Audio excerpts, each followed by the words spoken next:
This is New England Soccer Weekly with Tom Quinlan, Nick Giuliano, and Mike DeSilva on 790 The Score. Wow. Well, we have good news and we have bad news. And the easy way to start is going to be the good news today, because the bad news is going to take a lot of time to go through. But you know what? You have to give it up for the resiliency of, once again, the most exciting team in the summer season in all of New England. The Revolution, honestly, with a historic penalty shootout win in the round of 32 in the Leagues Cup competition, which, by the way, I was wrong. This thing is amazing. Common theme. Well, I guess Today, sure. Clip that, by the way. And by the way, that might be the title of the show in the opening monologue. Quotations, I was wrong. Hashtag common theme. You were wrong in our group text last night, but you might be right about something. Who knows? In a tumultuous week, and boy, was it tumultuous, on and off the field, this team does not die. Mike, Nick, guys, how are you? What's up? Doing good. We got the hater blockers on today because this is just so much going on. Tommy takes were out last night. We have not had a show since we announced that what Tommy take, like when I wear the sunglasses, right? That means, we're going in full Tommy take mode. I was in Tommy take mode last night. You were in Tommy take mode last night, and I went surprisingly quiet as the night went on. Very quiet. I thought he fell asleep, to be honest. Me too. But here's what I will say, Tommy. You reacted very quickly, but I felt that same despair because of how the week was going and all of the off the field stuff. The start that they had, it did feel like what you said, which was, it's over. No, you said the season is over. Do you want to pull up the text? That's what I said. I just said. Yes, go ahead. Relax. You're jumping on me. Sorry. Go ahead. It's been a week. I know. The season is over. That's what it felt like in the opening 12 minutes of that game. 12 minutes. Such a Tom text last night. Hold on, Even wait me. a minute. Time out. It's not just me. With everything that was going on, everybody that I know that's a supporter of this team, that either covers this team or is a supporter of this team, we're putting their money on Atlas. So don't just come at me. Not us. Not us. But there was a lot of doubt in this team going into that game. The PKs count as the win? Hold on. We did advance. We bet. They just had to advance. Oh, nice. Yeah, you could bet it either money line or you could bet. Shout out to you guys then. Good job. Going into that game, there was a lot of people with everything that's surrounding this team right now that did not believe that this team could pull it off against a Mexican side that hasn't lost, hasn't given up a goal in all of Leagues Cup. 350-something minutes. Right. I think it was 357 minutes they hadn't given up a goal. Right. So there was a lot of doubt with this team because you didn't have your leader in net and you didn't have your leader on the sideline. You get into the game, and to give up 2 goals automatically, you want to give Earl a chance, but to have that early, to go down so quickly that much, it kind of gave you like this omen of, oh my God, of what is to come. And by the way, it could have been worse Way because worse. in the second minute, Earl Edwards made an incredible save. Right. It should have been 3 or 4 nothing in the first 10 minutes. It should have been 1-0 like right there. I mean, Veroni, I know that on the broadcast that they said DeJuan Jones ball. It was perfectly played to Veroni. I just think it was a little high for him to try to get over it, to head down. That could have been 1-1 and level it out. But that absolutely should have been a goal, 2 minutes in the game. 100%. And we have to give credit to Earl Edwards here. I mean, you could not be thrown into the fire at a worse time where your coach is being investigated or, whatever. We don't know the situation there. There's a lot of issues there. Right. Yeah, that's right. Okay, they're being investigated. And also your star keeper that you're supposed to just be playing, behind if there's an injury, is what appears to be unhappy. We don't know the ins and outs of that either, but there was some rumors about a transfer that was declined by the Revolution, and then all of a sudden he's not practicing. He's not in the starting lineup. He's not playing. And you have Earl Edwards, who has been a consummate professional on this team for a few years now. He's stepped up when he had to, especially after Turner's departure. And he had himself a freaking game. I mean, he had himself a game. Those 2 goals, the first goal was just phenomenal. I don't think Yes. anybody's saving that. And that, you know, the broadcast said that they said that Petrovic wasn't even saved. It was No a way, perfectly that was bended ball. The exactly- mistake was on the defense on that goal. There was a mistake in the midfield, and then there was a mistake on two defenders that kind of just let no one took accountability. But it was a fantastic strike. And the second goal, mess. you have to Which is a mess. Total and mess. it starts with Andrew It does start with Andrew, who had the ultimate redemption. at the end of the night because he had a very bad night. Friend of the show. We love Andrew. Love Farrell. We love you so much. Yep. Not a great He night. did not have a good night. I think, but again, I do this all the time, and you guys will agree with this. If you asked him, he'd say the same thing. But he knows yeah.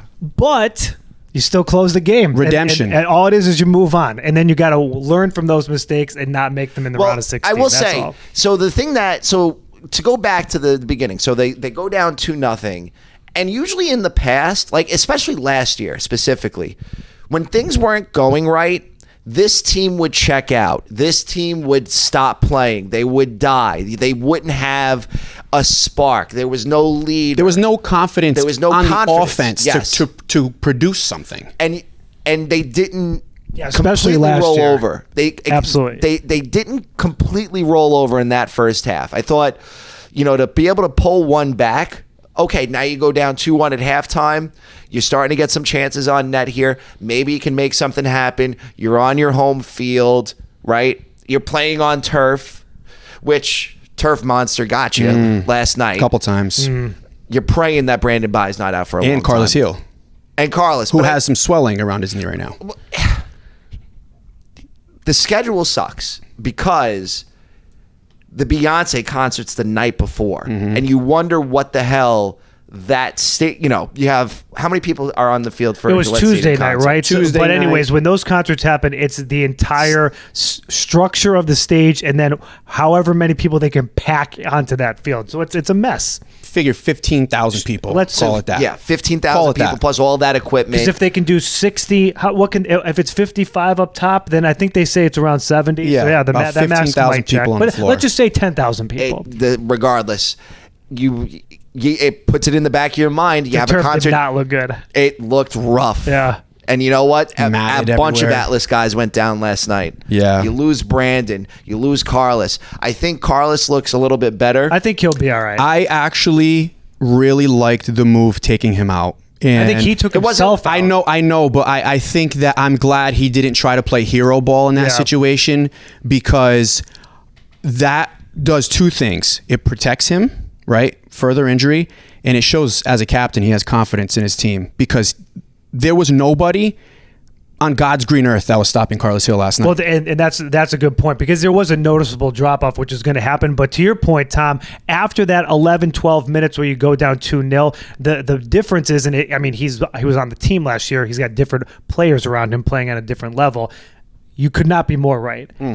This man, Carlos Hill, Sick. who we've been talking about Sick. all year. Sick. Again, See, I disagree. I didn't think last night was Tom, one of the better Tom, you listen, are. listen. Like he had some not- nice, but here This isn't for the show. Yeah. You are the most wrong you've probably ever been. go back to the beginning of the show. You're answering your own question. The problem with Carlos, and it was pointed out by Sean Donahue last night. I'm happy that he brought it up. There's no problem. There's no problem. He- There's no problem. I with want Carlos to Hill. hear it though. Let's hear what the problem was. two-pronged. The way he goes back and forth with officials, I think you saw at the end of that game That's what where they all do. Hold on. You saw at the end of that game where the Atlas player gets the second yellow for dissent. Carlos gets a yellow for dissent in the first half. Like you need your leader in these moments to be a leader, and But that's what a leader does. The leader is the vocal. Yeah, like he you're takes not the just hit. physical, mental. do you but allow you're- do you allow your captain to get do you Well, allow he was yourself as getting his, captain he was to get a getting his yellow ace card? kicked out there. Absolutely getting. He was getting pummeled. He gets smoked pummeled every out. There game. was so many there was so many dirty tackles in that game by Atlas. It was sickening. There was, the one where it was a borderline red card. Who was on the commentator last night? I disagree. Whoever that was, I disagree with him. I don't was know. borderline. I don't even know if it was borderline. I think it was a red card. The ball was gone. And he completely stuck his leg Is out. there red? Like there was no intent to play the Zero ball at all, intent. and it was a violent play. Like that's a red card. He could have been severely injured All there. day. And yes, Carlos is known to go back and forth with referees. I have no issue with it Me because neither. he still plays harder than anybody on the field. If this dude was walking back and forth, lagging back, staying off sides, He doesn't. He hustles his butt off, man. He gets back. He receives the ball. He's the one leading the counterattack. He's the one receiving the ball when it's cleared off from the defense. You put in the effort on the field, and you're wearing the captain's armband, you have the right to go back at the referee. I have absolutely zero issue with that. If it's a detriment to the way you play on the field, where when he does that, How did it affect his play on the field? sometimes He went on to have There's no detriment to his play on the field. Listen, he could have done nothing that whole game, and the goal that he assisted to Gustavo Bo, that move, I don't think he made it look so easy. I don't think people understand how shifty and how precise you have to be to make 4 guys inside of the box miss and look stupid. I think a lot of the good stuff he does, because it's so good, covers up for the bad stuff he does. The dissent and the complaining and the going back and forth with the officials, I think, is one of them. The second thing, because I think it does hurt you. The second thing, he's terrible on corners. See, that I disagree. They have multiple goals. I was waiting for this. They have multiple goals off his corner kicks this year. He made one bad corner last night, and you pounced on it. It's not one. I mean, he had one that ducked up. They've been productive. How on many corner has he kicks. played to the a player streaking to the front post, and they flick on, and then there's a goal or an opportunity to score at the It's end? about putting it in a dangerous opportunity. it happens all the time. Part of the problem with that is that they have nobody that, they can send it into. Like, you have no height, right? But that's why he's playing it to the front post, so there's a flick on to potentially have a deflection or a shot in. That happens every single game. They had a few, and I thought they had a couple of like dangerous-ish opportunities where the ball was bouncing around in there last night too. If your biggest critiques are, a yellow card for dissent and corner kicks, I think that's a pretty good. You're now like. You're not taking the average player and using those things as critiques against them. Like you like to use Vrioni scoring against quote unquote bad teams all the time as a critique. He's still scoring goals. Why aren't everybody else doing that? Carlos Gil last night was a magician. The ball was a string on his foot. It was beautiful to watch. And this team is so much better because of him. Of all the great Carlos games this year, I don't know. I don't look at that one being the memorable one. The guy that actually stepped up that you needed him to step up last night was Gustavo Bo. He played really well. That's a guy that he played really well after he scored. Right. So that's what you have to. He was nowhere before that goal. You have to keep him involved, and we talk about this all the time. And who got him involved in the game after they went down 2-0? That move. Who, Mike? Can you answer me this? Who got him more involved in the game after they went down 2-0? Probably number 10 for the New England Revolution. What happened? He was all over the field. He was Carlos Gil was going back and forth. They've always played great together. So it's, no, I know, but that goes. But like, here's the thing: those two together. Gustavo Bo doesn't go back and receive the ball much. Like he's not leading a counterattack. So you need. I can't believe I'm defending Carlos Gil. I can't believe we have to either. I thought he was going to go like last season. He might have given up a little bit more because of the way the season went.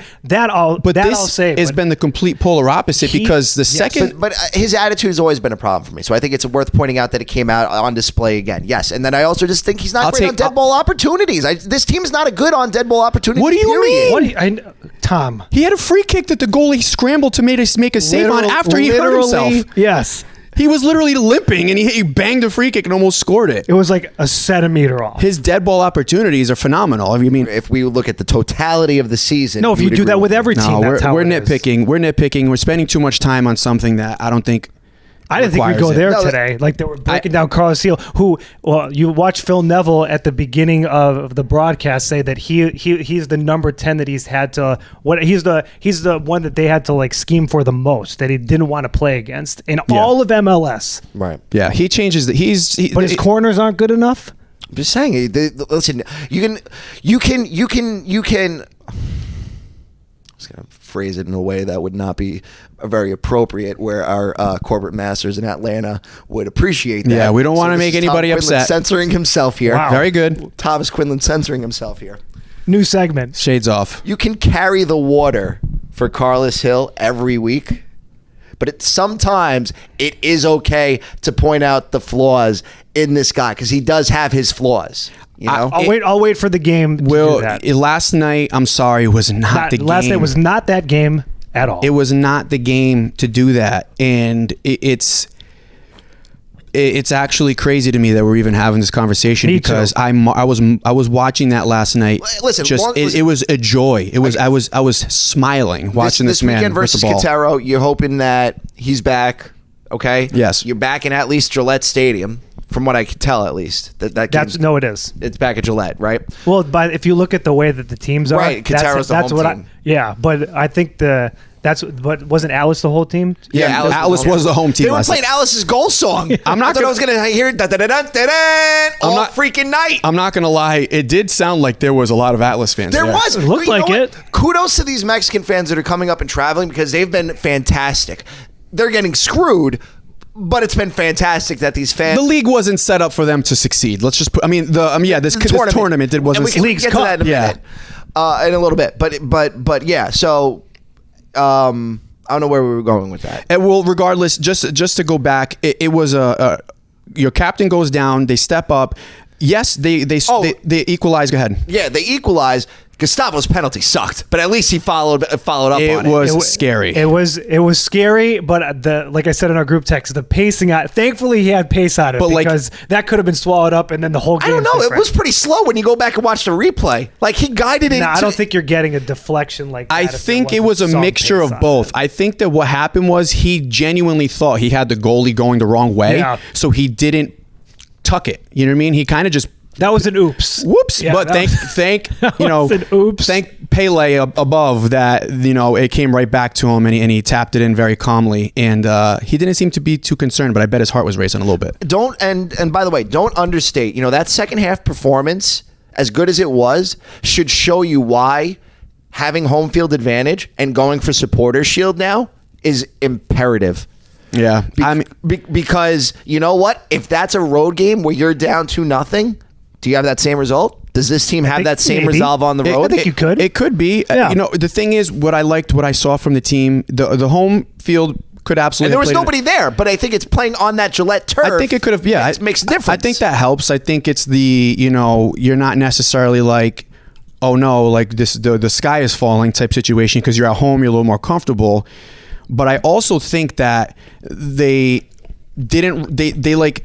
picked up their game. They figured it out in the back. Those first two goals were just slopfest.com. It seemed like people were just all over the place. They were Turnover. weak tackles too, like really weak tackles. It felt like they didn't want to they were scared. No one like taking accountability for a man either. Just kind of letting players roam. It was different. They're lucky that Earl made another great save on a breakaway. Andrew with just a really, kind of brainless move when he tried to cut and he got the ball stolen from him.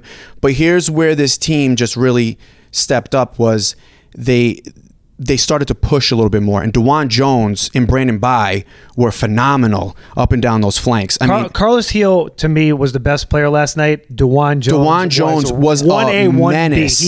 He was so good, and they let him roam last Yes. night. He was all over the place. he was good, everywhere. Good spot by you. And he put some balls into the middle. He'd beat a guy one-on-one on the end line and put these balls in. And there was almost one, was it Gustavo that couldn't find his feet? The ball just wouldn't. Oh, no, that was towards the end of the game. But I think it was Veroni. I think DeJuan Jones. it was an EMA ball that was played into Vrioni. Again, it got played back to Gustavo and he tries to chip it. Yeah, He tried to chip it, but that was really to get it off in time. That was really his only move. But there was a play earlier in the game too. I think it was in the first half. Whatever, it's slipping my mind the exact time of the play. But DeJuan Jones was just creating so much on the field. It was so incredible to watch, and Carlos just kept finding him out there. Yeah, he kept finding him out there. That's what he does, and because then he finds the weakness in the defense, and DeJuan Jones was beating everybody on that left flank. I also really liked the play of Noel Buck last night. Now, I think until they get Chancali out on the field, I wouldn't start Mark Anthony Kaye. I think the duo that you need is Noel Buck and Ema. Like I think those two I'd rather have that until Chancali is ready to start for this team. Harks. I thought it was interesting. Harks was sat on the bench over Anthony Kaye. I didn't think Mark Anthony Kaye had a great night last night. I like him. I'll tell you one thing. I think Harks has earned his. I don't know if it was a rest thing, Yeah. switching it up, whatever. I think he should still be starting there. Me too. But you have to feel pretty good about the rotation of players you have there. You have more depth. Yeah, You know? it feels like you have way more, especially because Tommy Mack's back. Tom, what are you going to complain about now? Nacho, well, I'll tell you what you complain about. Your 2 strikers, I do not trust them in penalty kick situations. Bo? Bo Vrioni and tucked his Vrioni. away. Vroni didn't. That stupid stutter step Oh, is going no, to that's bite right. you Yeah, in yeah, the yeah. ass. Yeah. And if you have to go into Well, PKs, that's why he didn't. He wasn't in the first 8. That's why. Yeah. who, Vrioni? No. Last night. Yes, he was. He was the first Oh, one. Vrioni took the first one. Oh, Bo, my Bo bad, my took the bad. 5th. I thought And that now- was what does interesting that too. say? I was thinking of the Yeah. last one. Yeah. Because we never talked about that on the show. Because I'm a Vroni guy. That one wasn't it for me. So in both times we've seen this guy take penalties, they've been horrific. And you can't trust him for sure. Well, he made one. Gustavo, He missed one. Gustavo, you can't trust because He made them both.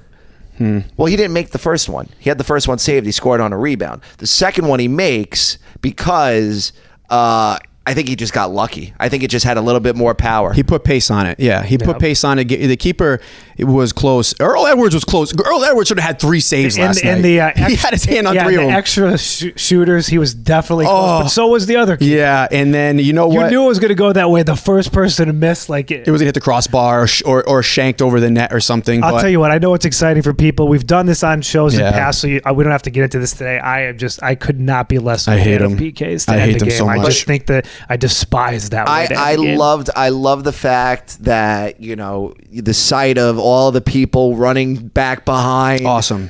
Like, It was a cool moment This for is- sure. And it was great that it was Andrew, yeah. you know. On the 1000th game. I mean, how many times was it the 1000th game last night for the Reds? I couldn't tell. it was, yeah. Because, I mean, the guy said it 10,000 It's times. story, times. but you know what? It's almost storybook.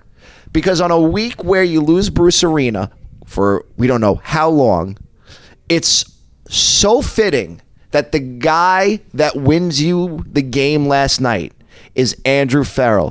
Because in 2019, 4 years ago in May, when Bruce came here, the 2 guys, 2 or 3 guys that helped get Bruce acclimated, one of them was Scott Caldwell, and the other one was Andrew Farrell. And wasn't Farrell living at Scott Caldwell's house? Was that? I don't know about that, but but the I point think that's. Did we have Scott? One of our early shows didn't we have Scott Caldwell on? way back in the day. But I think he told us Was at it one 2020? point. I think at one point he told us that he had a few roommates from the team, and I think Andrew might I have been think that one was of like them. way back when they first started. That's what I maybe. mean. I'm saying, like, you know. But when my point is when Bruce got here, Andrew was the guy to get Bruce acclimated. Imagine if Bruce moved in with the 2 of them. Yeah. that's a Three's reality company. show And- itself. And on the week where Bruce is essentially right now, gone for an extended period of time, it's only fitting that Andrew, be the one that scores last night. He couldn't have been happier. He is the face of this franchise right Yeah. now. As much as Carlos, he's the star, whatever. The heart and soul of that team is Andrew. He's like the Jason Varitek, like the guy that's just been there his whole career. You can count on him. Yeah. He's not going to win you many games, but he's dependable. And It's like Devin McCourty, who just retired. there you go, Same- another one, just a same guy for the dependable Patriots, guy yep. that's just there. This is the most likable team I think I've this team might be more likable than the 2021 team. I think so. I think there's a lot of guys, and there was a lot of guys on this team that had a chip on their shoulder and something to prove. I think back then, the Supporter Shield team, not a lot underdogs. of there was, but a lot of them were pretty set in stone. Like, you have like the Harks, you have the young guys like Noel Buck, you have Vrioni trying to get acclimated here. This team has a different personality than the one that 2021 did. And every team every year has a different personality for sure. But there's something about this team, and the win last night makes you believe that there's still hope. Yeah. Even if everything's going to go down the drain right now with Petro, which we'll talk about. I'm not very hopeful about. Even if this is the end of the Bruce Arena era, for at least 2023, there is still hope, and they gave you hope last night. Any other Revs team in any other year would have died. This team came back from 2-0 down, and now they're into the round of 16 versus Querétaro this weekend for a chance to go on to the Elite Eight. Monday. The magic of Leagues Cup. It's a beautiful thing. And You were all about Leagues Cup before you started, Tom, weren't you? He was all about it. So, all right, we got to move because, for at least for radio purposes. Next up, do we talk about Georgie or do we go to Bruce? Let's go to Georgie because I think Georgie. Yeah, we have more. I thought we were going to asked and answered. All right. Ask No, and answer. I think we should go to Georgie because we have more information on And that that. was the news that came out first. Yeah. So it was reported by Seth Maycomer and Tom Bogert that the Revs had denied a offer from Nottingham Forest and Nance, which one of the numbers that I saw was $7 million for Petro plus $4 million in add-ons. The reporting says that Petro is only doing individual training right now. He's not training with the full team. The reporting says that he's upset and that he's, there's a bit of friction between the coaching staff and Petrovic. This is two situations that are so hard for me to wrap my mind around. Petro has been a consummate professional since he's gotten here. Mm-hmm. And I get it. Europe is the end game for a lot of these guys. But how do you not have a way to sell him on, win here and we could sell you for more money in January?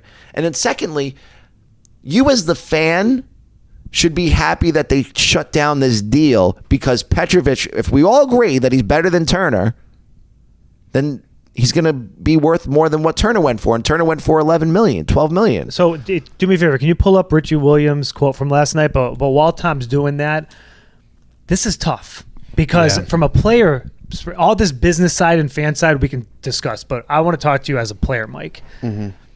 How do you do that to your team in the middle of the season? Now, I know people do this in training camp. NFL came to my mind last night with holdout contracts, but that's before the season. In the middle of a season, regardless of this is MLS play or not, it's still a game with you're going to do that to the team?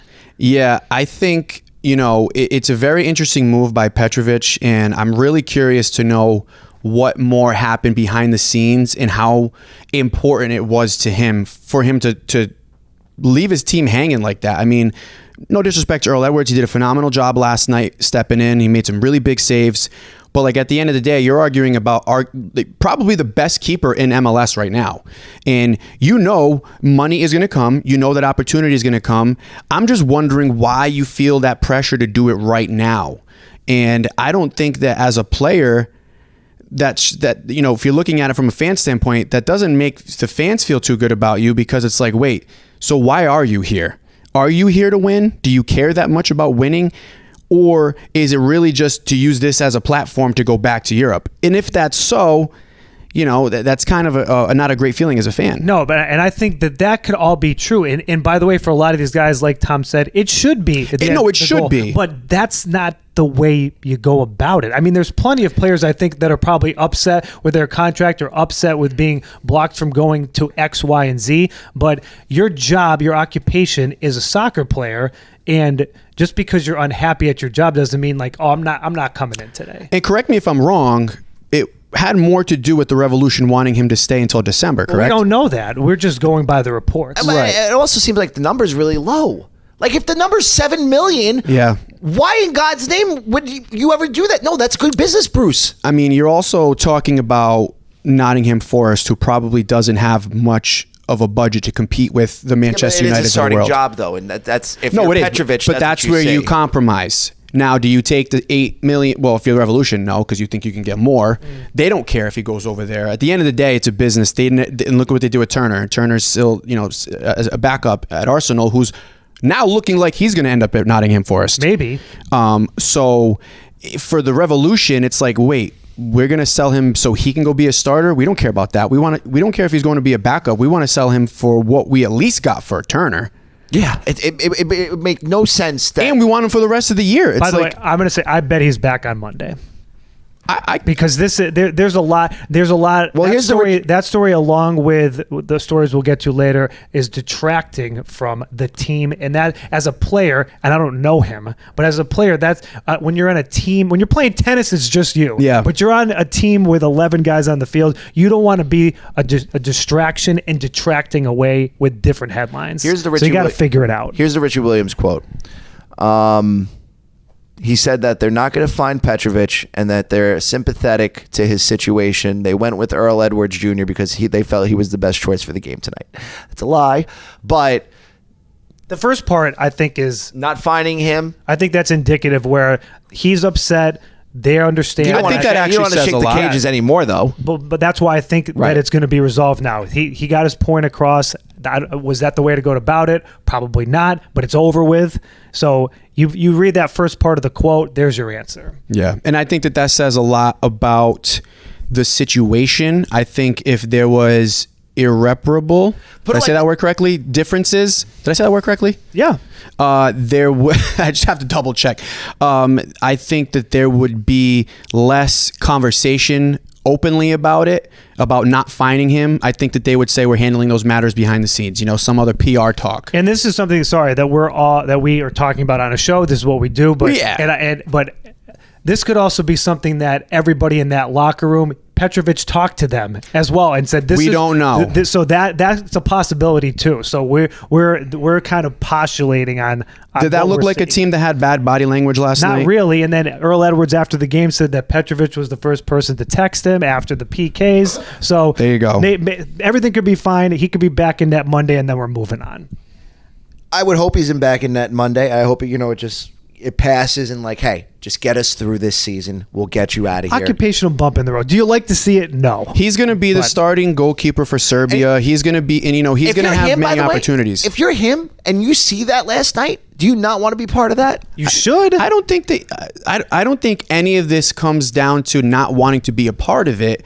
I think that he is looking at this from a standpoint of an opportunity, right? Sure. And it's like he But doesn't that want same the opportunity. exists 4 months from now. And also, could. people are going to see that are trying to 5 bring months. him in too, because obviously the talent's there, but this is something now they're going to look at and be like, oh, so he just did. I would love to know what his agent is saying. It's an interesting move. It's all around very You ever interesting seen it situation. before? No, in the middle of this, I don't know if I've ever seen this on any team. I didn't. And he is not somebody I would have expected. Me It neither. from. Very mild mannered.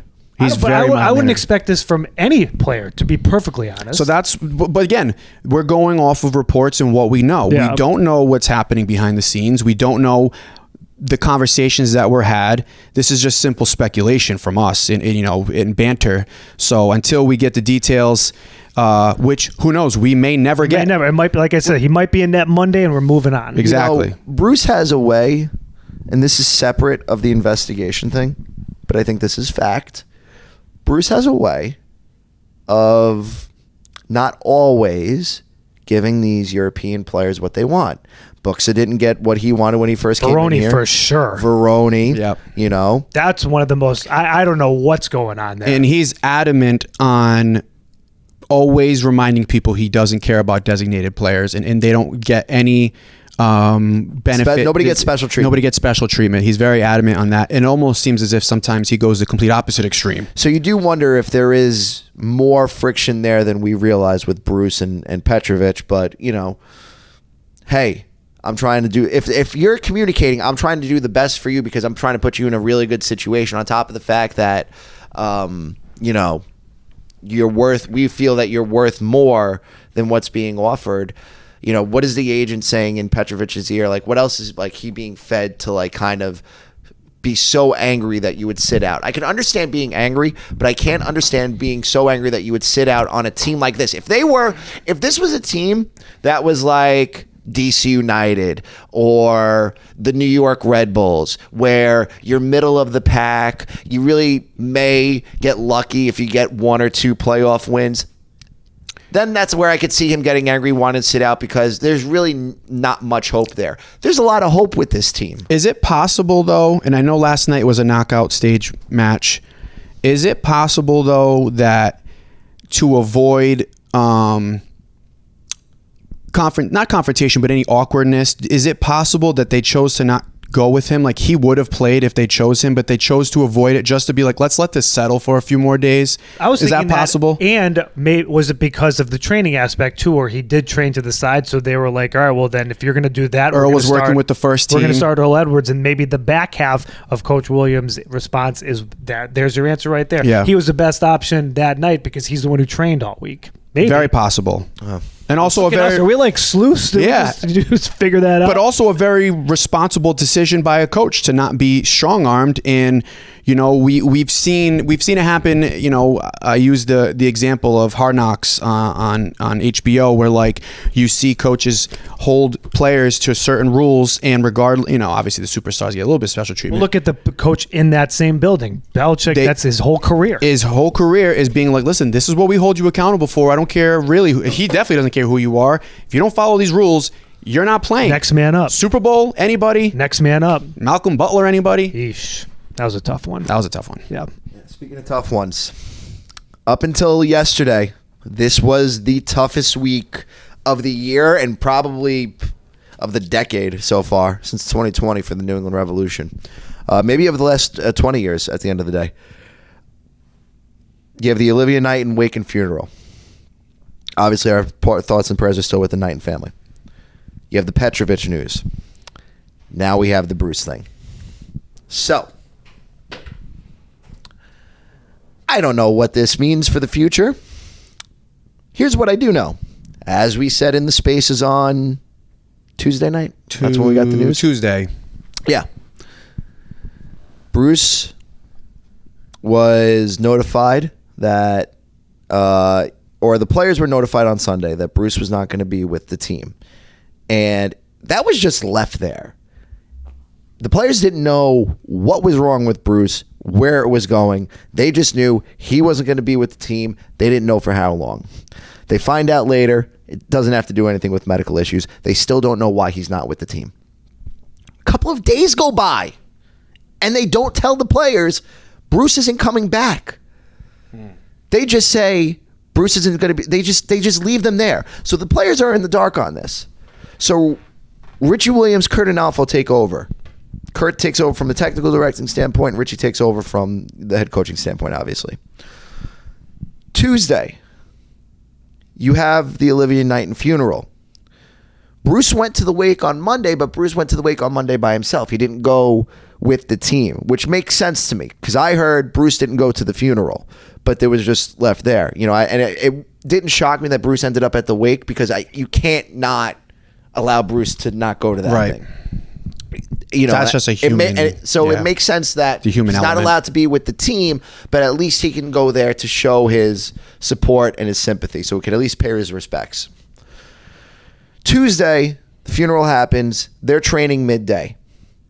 Brian Bilello walks in the locker room and reads the same statement that me, you, and Nick read on Twitter or X. That Bruce was placed on administrative leave for inappropriate and insensitive comments. And not only is this he's being investigated. Yeah. This is a league investigation, 2-pronged. And really 3-pronged if you think about it, because it's the Revs, it's the league, and you would imagine that the Crafts are doing their own investigation. So, where do we sit today? Nobody knows anything. At least at this moment on Friday, August 4th at 11:27 a.m. It could all change tomorrow. Could change after we post this show. Everybody's been digging. Nobody knows a thing. None of the reporters know a thing. None of the staff know a thing. None of the players know a thing. To this moment, not a single player has been told what has happened. That we know of. If it is happening during this recording, sure. Right. But I came into this recording today knowing that locker room has no idea why their head coach is not on the sidelines. Mm-hmm. And that's also why that last night is big, because that team still came together at the end of the day. Right. Now, I'm not saying they're playing for Bruce. We don't know what Bruce did. It doesn't feel good because it's very vague. There's no information. Very sudden. It's very sudden, and there's no other information. There's no other information. Usually by now, with something else, you would get something. Well, here's the other information. Bruce doesn't even know what he's being investigated for, according to the reporting from Pablo Maurer at The Athletic. So what's going on here? Yeah, this is very strange. It would be I can't see this being something sexual in nature, right? This is all speculation. Or you're like thinking out loud, rather. Because I'm thinking, okay, how could we have gotten here? Bruce is a 71-year-old Hall of Fame coach, is not an idiot. He might be a pain in the ass to deal with when I'm trying to interview him and I can't get a comment out of him. But at the end of the day, the guy's a dad. He's a grandfather. Like, I believe deep down, as prickly as the guy may be and as rough around the edges as it may be, when you get him out of the game and you don't have to deal with people like us, he seems like he's a good person, right? Mm-hmm. Like, he's always, and everybody's always had glowing reviews to say things about Bruce. I would have nothing else to say about him. I've never heard anything bad about Bruce. You get the Bruce show, and that's one thing, but we've never heard anything bad about Bruce. It's scary. No, let me not get over dramatic. It bothers me that if this is the end of the Bruce era, that this team's not ready to move on right now. I don't know how, from a franchise standpoint, the players are going to do what the players do in 2023, but from 2024 and beyond, it doesn't feel like there is a structure in place because how sudden this is. This thing's got to get wrapped up soon. You cannot have things lingering out there because you don't need another Ime Udoka situation. Yeah, right. And we don't know if it's anything remotely close to that. Well, no, because Ime Udoka was more inter-office relationship, right. It seems like. Right. And we don't know anything about this situation. And that's what makes it very frustrating because, especially for us doing a show, our job is to provide content and context, which we don't have much of in regards to this current situation. And like Bruce, I'm not going to sit here and try to guess what possibly could have been said, done, acted upon, anything at all. We're going to wait for the facts just like everybody else. I will say, from a franchise standpoint, if this is the end of the Bruce era, I think that you're kind of right, Tom, because we know that he took on this Revolution project as more than just being a coach in, or a bridge coach, or like what Parcells was in the 90s for the Patriots. It's more than that. He is overseeing a lot of things. He's the biggest advocate when it comes to getting a stadium, and he's the biggest advocate in really turning the academy into something, and he's passionate about the young up-and-coming players. He's forced the Crafts to spend money. He's forced the Crafts to spend money because they take him serious, because the Crafts probably not as knowledgeable about soccer. He was given the keys to the Lamborghini. Right. And because Bruce Arena is who Bruce Arena is, they trusted that. They trust him. Oh, you're the most winningest coach of all time in MLS. Oh, you've won the most MLS championships. Oh, you're the face of U.S. soccer from a coaching standpoint. Yeah, you're going to get the money and the resources that you need to build the best team possible to finally win us an MLS Cup. If Bruce Arena is not the technical director of this team or the sporting director and the coach of this team, I don't expect the next guy, unless it's a Bruce appointed guy, to get that same leash. Right. Oh, that's a given. Yeah. It's not to say that they won't be capable of it, but will they have just playing it out, I think Kurt and Alfo, Richie Williams, I think they've done a good job. Right. But I also don't trust the Crafts from a soccer standpoint to just go to the seamless transition of, well, it should be Richie, it should be Kurt.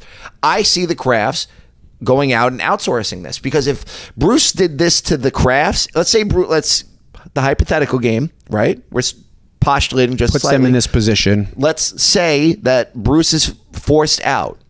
Does that mean that everybody else is going to be safe? Not by any chance. No. In my mind. So then what?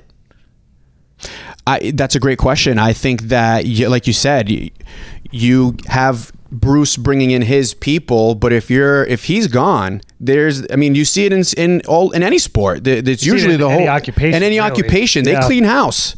When you take out the queen bee, usually the hive goes with it. I mean, the only way that does it nice. I watch a lot of bee TikToks. I thought it was because it was a Beyonce reference. Beyonce was on. Oh, that too, yeah. But no, the only thing that might change that, but maybe not, is if you win. Because then if you win, then it's kind of difficult to just clean house in that respect. True. But again, I mean, look at the Celtics. Missoula stayed. We have to wait. true. Just like you said, I mean, we're doing a show here. It's difficult to do a show with this particular one because there's just not enough information. It's very fragile.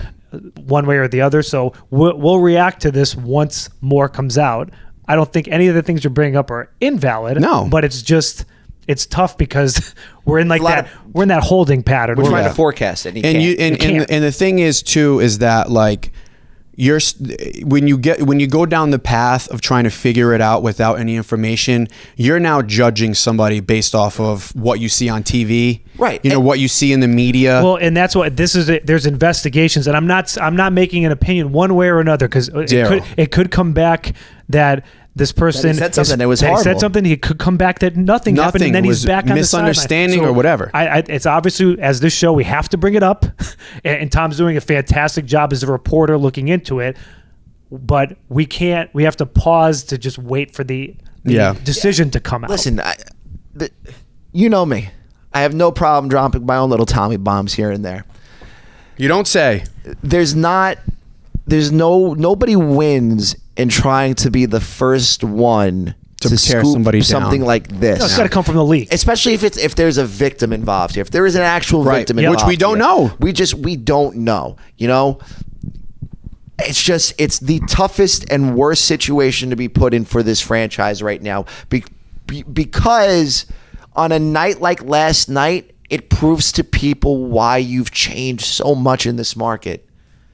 It proves to people that there is an alternative to the Red Sox in August. There is an alternative to Patriots mini camp in the last couple of weeks of July. This is a team that you should want to see, and they've done a great job, top to bottom. Bolello, Bruce, the Crafts, the team itself. They've done a great job building this thing up. But it feels like it could all explode because of this investigation. It's teetering right now. It's I'm with you on that, Tom, that this could all end up being a really bad situation overall for the franchise. It could end up being nothing. Right. And we're obviously leaning towards the hope that this was some type of misunderstandings, misreporting, whatever it is. I don't even know where to begin to say.